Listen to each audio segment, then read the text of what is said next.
Knotless braid is the type of braid that begins first with the client's natural hair, and then you gradually feed in pieces of extensions to increase its length or thickness or to add in color. The size and thickness of hair and the frequency in which you add this hair is very, very important, and it affects the outcome of the hair.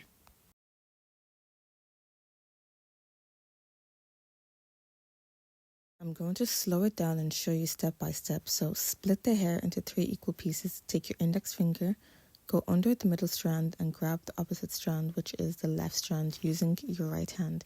Repeat, left index finger, grab the right strand. Repeat one more time, right index finger, go under the middle and grab the left strand.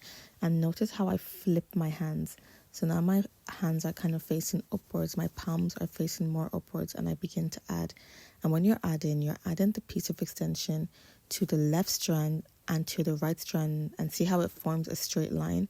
And then you continue braiding as normal. So the right strand goes under the middle, the left strand goes under the middle. Grab some hair, add it in a straight line across. Ignore the middle strand, add it to the left, add it to the right, and continue braiding under the middle, under the middle. Notice how the movement is repetitive and the same. Add again, create a straight line across with the extension and continue braiding. That's it. That's how simple it is. You want to make sure that you're adding small pieces. If you add a very large piece, the position in which you added the hair will be very visible. The smaller you add, the more seamless the addition will look.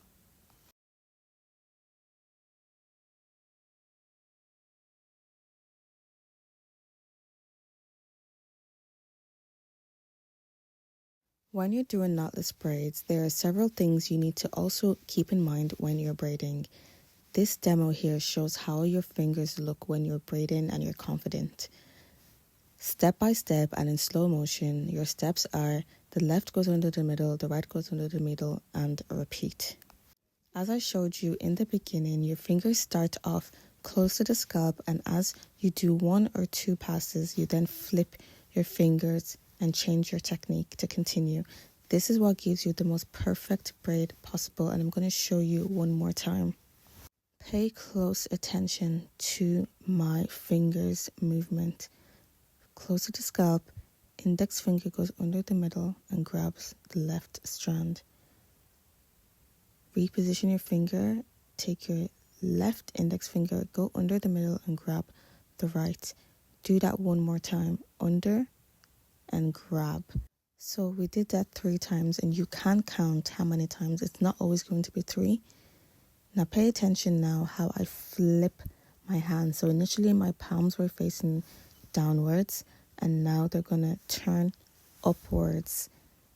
This is to make the braiding more comfortable and easier. The reason why we started off the other way was for maximum grip. It's very important that you understand and see the differences in the finger positioning when you start the braid and when you're finishing the braid. So please pay close attention to these side-by-side videos so that you can see how the fingers look, so that you can ensure that your fingers are in the right position at all times, as this will affect the overall outcome of your braid.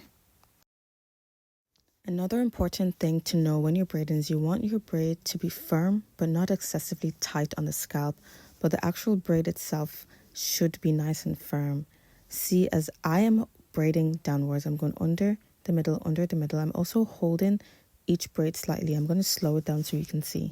If you can see and pay close attention, I'm going under, I'm holding, I'm going under, I'm holding the 2 strands together. I'm going to slow down even more. So under, I hold that 2 piece together, under, I hold those 2 strands together, under, I hold these 2 strands together, under, I hold these 2 strands together, and that's what maintains the tension and makes the braid feel and look firm. So make sure you're holding the braids tightly together. You're pulling slightly to maintain that grip. When you're braiding, you might feel the braid become a little bit loose. Just pull on the strand slightly and it will tighten up. We don't do loose braids because the hair will not last. It will get messy and frizzy quickly, and if the client has long natural hair, it will become exposed and start to stick out and become very, very messy and frizzy. So we want to make sure that we're tucking the client's hair behind the extension and we're braiding tightly so that the hair is nice and compact. As you can see, the braid is nice and straight. It's smooth. There's no lumps or bumps. If you see any lumps or bumps, go back and make sure you straighten your hand and you're following the technique step by step. Next, I'm going to be showing you how to finish off your braid by tying a simple knot, and this comes before dipping in hot water. This is a non-negotiable for me. It just adds extra security and ensures that the braids don't unravel. So whether you're doing straight ends or curled ends, you always want to tie a knot, and this is the same knot that you tie. It's not any different knot. Any way that you tie a knot, you replicate this on the extension. You want to make sure you get as thin as possible of a strand and wrap it around and create a knot. There's no hard or fast rule. However way you know how to create a knot, you do so, but make sure you do it using the thinnest piece of hair possible. See how thin? It's literally just a few strands of the hair. Wrap it around, pull it through the circle, and create a nice tight knot. I do this about 3 times for extra security.